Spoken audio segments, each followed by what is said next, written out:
Partiamo con qualche numero innanzitutto. 28 teatri per una stagione unica, una grande stagione, grande intesa proprio nella diffusione territoriale,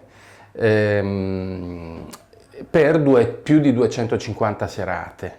Sono 100 titoli tra prosa, che sono i titoli maggiori, e poi musica e danza.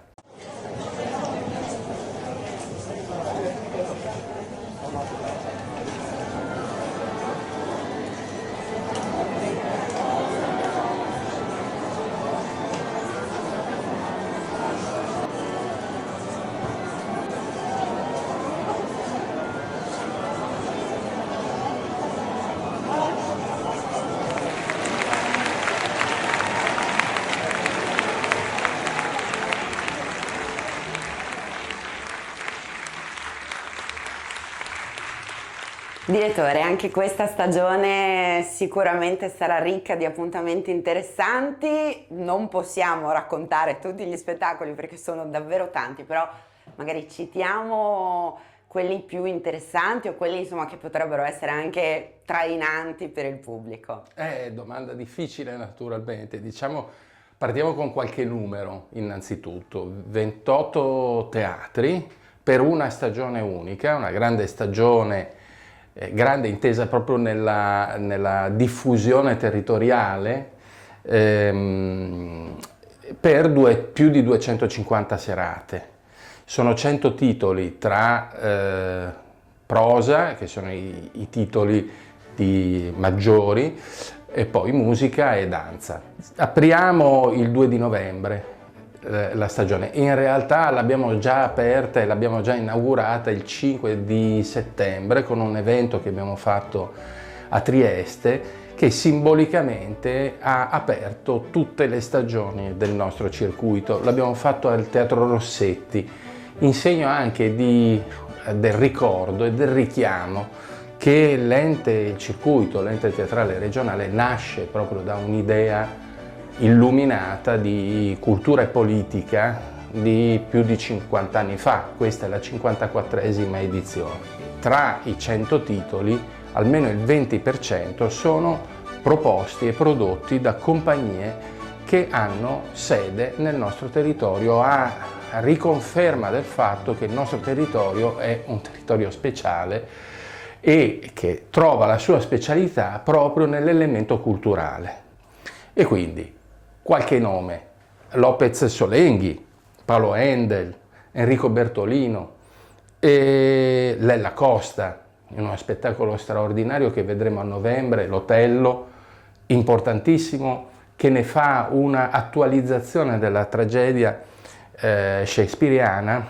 È molto interessante questo perché l'elemento del femminicidio assume un'ulteriore valenza, una valenza che non è soltanto legata allo specifico, ma è una valenza universale legata proprio alla conflittualità tra gli esseri umani. Ok, ma andiamo avanti. Umberto Orsini e Franco Branciaroli, che troviamo in uno spettacolo che, questo lo dico veramente, è un messaggio che lancio: chi ama il teatro non può perdere lo spettacolo di Branciaroli e di Orsini, e testo di Neil Simon. Poi ci sono tantissimi altri spettacoli, posso citare Goldoni, dove troveremo con due titoli, uno un po' meno praticato, Il giocatore, l'altro più classico e tradizionale, Il signor Todero Brontolon, dove rincontreremo ancora una volta il grandissimo Franco Branciaroli, fino a una nuova drammaturgia, anche qui una commedia, direi una tragicommedia di un autore giovane, Aldrovandi si chiama, ha circa 30 anni, che ha appena debuttato in uno dei teatri più importanti d'Italia, e che avremo uno spettacolo dal titolo estremamente accattivante, che è Come diventare ricchi e famosi in poco tempo, che credo parla proprio ai nostri, alla contemporaneità. Bene, ma poi abbiamo naturalmente anche il dramma, perché qua non dobbiamo confondere il tema, cioè non dobbiamo confondere il divertimento semplicemente nell'appiattimento alla risata o al teatro leggero. Il divertimento è anche la commozione, quello è il divertimento. La commozione sta proprio nel fatto che il teatro ha questa capacità, attraverso i famosi neuroni specchio, dell'immedesimazione dello spettatore che si mette nei panni di ciò che effettivamente sta vedendo. Noi abbiamo da 2 anni apportato 2 nuovi filoni. Abbiamo voluto dare spazio a una modalità di utilizzare lo spazio scenico che, come dire, è trasversale rispetto alle singole discipline. In questo caso noi qui troveremo ad esempio spettacoli come i Black Blues Brothers che ci presentano uno spettacolo che sta a metà tra il circo, la danza, il teatro musicale e comunque ha una narrativa, un racconto. Oppure quest'anno troveremo ad esempio una compagnia che viene dalla Francia, qui troveremo compagnie internazionali, una viene dalla Francia, poi una dalla Spagna e una dalla Germania. Nell'altra categoria, quella in scena, invece noi li definiamo ad alta partecipazione del pubblico, perché si realizzano non nella tradizionale dimensione della quarta parete, quella a cui siamo abituati, ma invece si realizzano in tutta una serie di dispositivi scenici che prevedono una partecipazione diretta del pubblico allo spettacolo.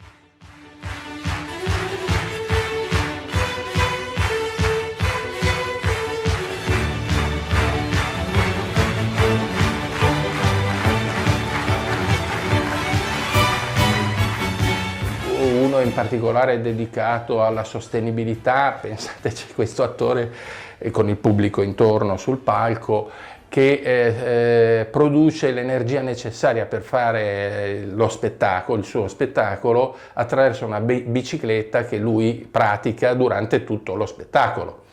Piuttosto ce n'è un altro, Nel mezzo dell'inferno, prodotto dal CSS, dove lo spettatore, perché è uno spettacolo fatto per uno spettatore per volta, diventa contemporaneamente spettatore e protagonista da solo dello spettacolo, perché calza un visore in VR ed entra nella realtà virtuale, dove egli stesso diventerà Dante nel percorso all'interno dell'inferno. In questo ambito, quest'anno lo abbiamo aperto anche in scena, come si suol dire, che è un incoraggiamento che viene fatto alle new entry, quindi a attori giovani, compagnie giovani che per l'appunto entrano in scena e che devono conquistare il pubblico. Ad esempio un altro di cui mi piacerebbe parlare ed è quello dei Duidel, compagnia di giovanissimi figli d'arte, in questo caso di teatro danza, teatro fisico, la Sagra della Primavera, che sarà possibile visitare, organizzare delle visite per gli ipovedenti, nel senso che loro stessi prima dello spettacolo accompagneranno gli ipovedenti a conoscere in maniera tattile gli abiti, i volti dei danzatori, dei performer, la scenografia, in modo tale che poi queste persone possano godere dello spettacolo naturalmente nel modo migliore. Allora, abbiamo detto che gli spettacoli sono davvero tantissimi, sì. Quindi per avere tutto l'elenco noi rimandiamo il nuovissimo sito e tra l'altro una delle novità è anche che i biglietti si potranno acquistare online. C'è stata una grande rivoluzione. Allora, ci siamo resi conto sostanzialmente che è necessario considerare ERT 2.0,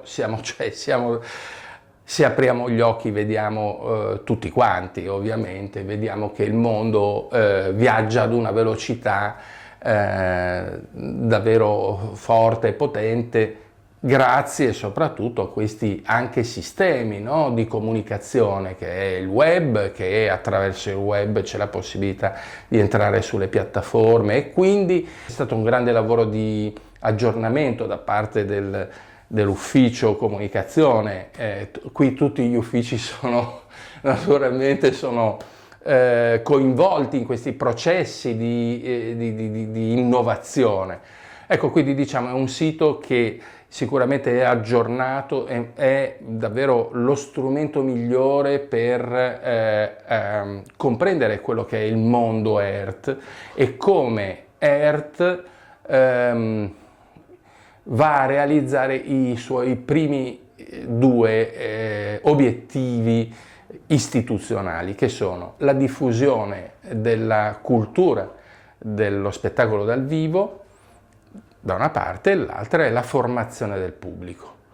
Accompagnati a questi due obiettivi troviamo anche poi i 3 progetti speciali, che sono i progetti dedicati formazione del pubblico al teatro 018, quindi quelli che saranno i nuovi spettatori, l'attenzione alla sostenibilità, non solo attraverso spettacoli specifici che vengono inseriti e verranno sempre di più inseriti nella programmazione, ma anche attraverso il fatto che ERT ha deciso di fondare assieme al Comune di Buttrio un'associazione per la gestione del festival Tri-Art Festival, e poi un'altra sezione che è quella dove si esplicita naturalmente l'importanza che per ERT ha, che ce l'ha per tutti, ma quindi anche a maggior ragione ERT, l'attenzione verso l'inclusione.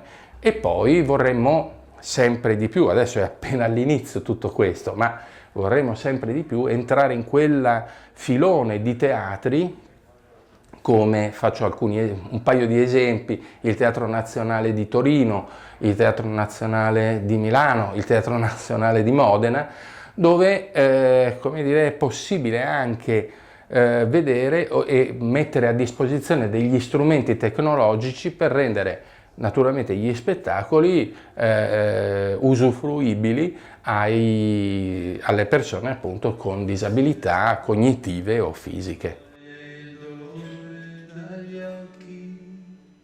E scivola il sole al di là delle dune a violetta. Per concludere, con la sua direzione che novità, che linee ha voluto introdurre? Allora, io arrivo nel dopo Covid e quindi, come dire, come è accaduto. Faccio un esempio con l'altra tragedia pietra miliare del nostro territorio, che è il terremoto. Come per il terremoto, anche il Covid è stato a suo modo un terremoto. È un terremoto che di fatto ci ha reso consapevoli innanzitutto di un qualcosa che prima del Covid cominciava a serpeggiare anche tra noi operatori, e cioè il teatro nel 2020 ce n'è proprio di bisogno? Qui ovviamente tutte le teorie dicevano no, certo che c'è bisogno, però poi c'è stata una tragedia che appunto per negazione ci ha dimostrato quanto è necessario, quanto ce n'è di bisogno. L'innovazione vuol dire come dire, attivarsi trovando strade, cercando strade diverse anche per trovare nuovi spettatori, e anche trovare nuovi linguaggi, appunto, e aggiornare il nostro pubblico, anche quello che più ci ama, con le nuove tendenze, e trovare nuovo pubblico, e accogliere chi magari è un po' meno fortunato di noi. D'altronde la bellezza del nostro ente sta nel fatto che siamo un ente che è un ente di interesse pubblico, è un ente voluto dal pubblico, è un ente compartecipato dal pubblico e quindi, come a dire, deve sentire dentro di sé la tensione al compimento appunto di un bene comune, prima di tutto. E questo, se noi lo viviamo nella quotidianità, se noi lo teniamo presente nelle nostre singole specifiche azioni, ecco che le nostre singole specifiche azioni, dalla persona che strappa il biglietto al consiglio di amministrazione, come dire, tutto ciò che è normale cambia di valore, diventa tutto estremamente importante. È come pensare di bere un bicchiere d'acqua e pensare che sia l'ultimo bicchiere d'acqua della nostra vita. Quel bicchiere d'acqua avrà un sapore decisamente particolare, ma sempre acqua è.